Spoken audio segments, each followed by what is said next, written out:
नमस्कार मित्रों, इल्विन क्लासेस के यूट्यूब प्लेटफॉर्म पे आपका बहुत बहुत स्वागत है। मेरा नाम विवेक है। हम लोग सीसैट की कक्षा के साथ उपस्थित हैं। अंतर व्यक्तिक कौशल एवं संचार कौशल के विषय में यह हमारा प्रैक्टिस सेट है। जितने सिलेबस हैं यूपी पीएससी के चाहे यूपीएससी के, उसके थ्रू इस कक्षा को हम लोग फ्रेम करते हैं। आइए बात कर लेते हैं संगठनात्मक संप्रेषण में निम्नलिखित। पहले हम प्रश्न को पढ़ेंगे। संगठनात्मक संप्रेषण, संगठनात्मक संप्रेषण में निम्नलिखित में से कौन सा अंतर व्यक्तिक अवरोध नहीं है? Which of the following is not an interpersonal barrier in organisational communication? तो प्रजाति केंद्रता, अनुग्रहण, अर्थात्मकता, छवि प्रबंधन। तो हमारा जो ऑप्शन होगा संगठनात्मक संप्रेषण में बाधा नहीं है, वो क्या है? अनुग्रहण, इनग्रेटिशन। आगे, संप्रेषण निष्कपटता का उच्चतम अंश पाया जाता है। संप्रेषण निष्कपटता का उच्चतम अंश पाया जाता है। Highest degree of communication openness is founded in अनौपचारिक संप्रेषण, इनफॉर्मल कम्युनिकेशन, मेटा संप्रेषण, मेटा कम्युनिकेशन, प्रत्यक्ष संप्रेषण, डायरेक्ट कम्युनिकेशन, अप्रत्यक्ष संप्रेषण, इनडायरेक्ट कम्युनिकेशन। तो मेटा संप्रेषण हमारा विकल्प बी सही हो गया। अच्छा होती है वो रिवीजन के लिए भी बहुत महत्वपूर्ण होती है। निम्नलिखित में से कौन सा व्यवहार सहकर्मियों के शाब्दिक अपशब्द को तीतर बीतर करने में सर्वाधिक उपयुक्त है? निम्नलिखित में से कौन सा व्यवहार सहकर्मियों के शाब्दिक अपशब्द को तीतर बीतर करने में सर्वाधिक उपयुक्त है? Which one of the following behavior is the most appropriate for diffusing verbal abuse of co-workers? रक्षात्मक हो जाना, वाद विवाद में पड़ना, हानिकारक भाषा को स्वीकार करने से इनकार करना, आक्रामक देह भाषा बनाए रखना। तो हम जानते हैं कि जब हम हानिकारक भाषा को स्वीकार करने से इनकार कर देंगे तो यह सबसे उपयुक्त बात होगी, सबसे उपयुक्त विचार होगा, सर्वाधिक उपयुक्त होगा। Refuses to accept harmful language, हमारा विकल्प सी सही हुआ। सामीप्य संबंधित है।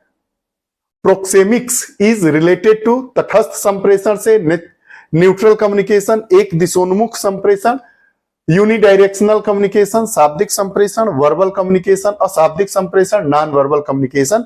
तो अशाब्दिक संप्रेषण से नॉन वर्बल कम्युनिकेशन से सामीप्य संबंधित है। सामीप्य संबंधित है अशाब्दिक संप्रेषण से, विकल्प डी। अगला, प्रभावी अंतरव्यक्तिक संप्रेषण का मुख्य तत्व क्या है? The key element for effective interpersonal communication is अमूर्तता, संवेदीकरण, सक्रिय श्रवण, आत्मकेंद्रित सुदृढ़ीकरण। जो एक्टिव लिसनिंग होती है वह प्रभावी अंतरव्यक्तिक संप्रेषण का मुख्य तत्व है। आप किसी बात को एक्टिव होकर लिसन कर रहे हैं, सुन रहे हैं। विकल्प सी हमारा सही हो गया। निम्नलिखित में से कौन सा संगठनात्मक परिस्थिति से संबंधित है? Which one of the following is related which organisational ecology?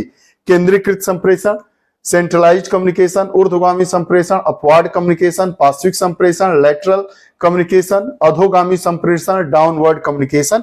तो जो पार्श्विक संप्रेषण होता है, लैटरल कम्युनिकेशन होता है, वही संगठनात्मक परिस्थिति से संबंधित होता है।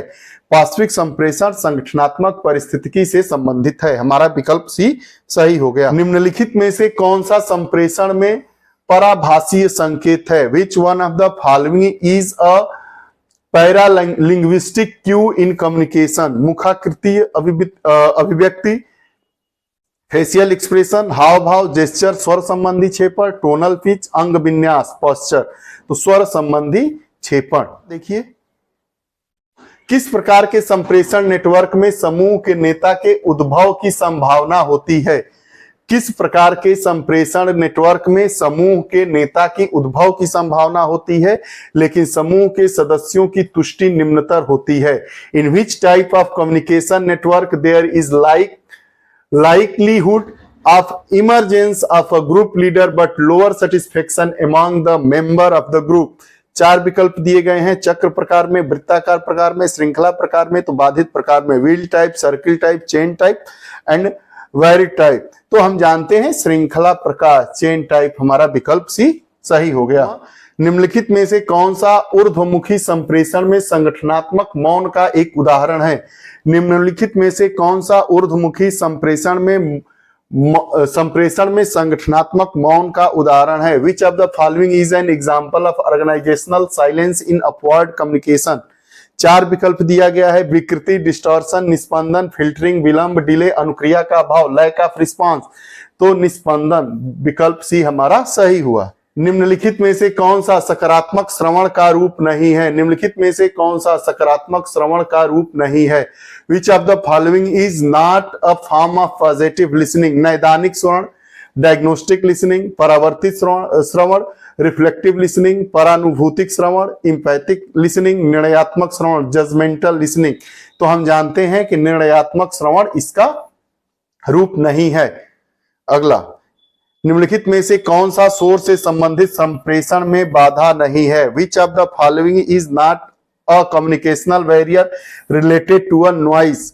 Which of the following is not a communication barrier related to noise. प्रत्यक्ष ज्ञानात्मक समस्याएं, परसेप्चुअल प्रॉब्लम, सूचना अधिभार, इंफॉर्मेशन ओवरलोड, द्विक आद्य प्रारूप, डायनेमिक आर्कटाइप्स, सांस्कृतिक विभिन्नताएं, कल्चरल डिफरेंसेस। तो हम जानते हैं कि द्विक आद्य प्रारूप शोर से संबंधित संप्रेषण में बाधा नहीं है। हमारा विकल्प सी सही हो गया। संप्रेषण प्रक्रिया में संदेश रूपांतरण की सफलता जांच की जा सकती है। संप्रेषण प्रक्रिया में संदेश रूपांतरण की सफलता जांच की जा सकती है। In the communication process successful transfer of message can be check through कूट संकेतन द्वारा, इनकोडिंग माध्यम द्वारा, मीडियम प्रतिपुष्टि द्वारा, फीडबैक निष्क्रिय विसंकेतन द्वारा, पैसिव डिकोडिंग तो प्रतिपुष्टि के द्वारा, फीडबैक के द्वारा। पार विभागीय समितियां रूप हैं।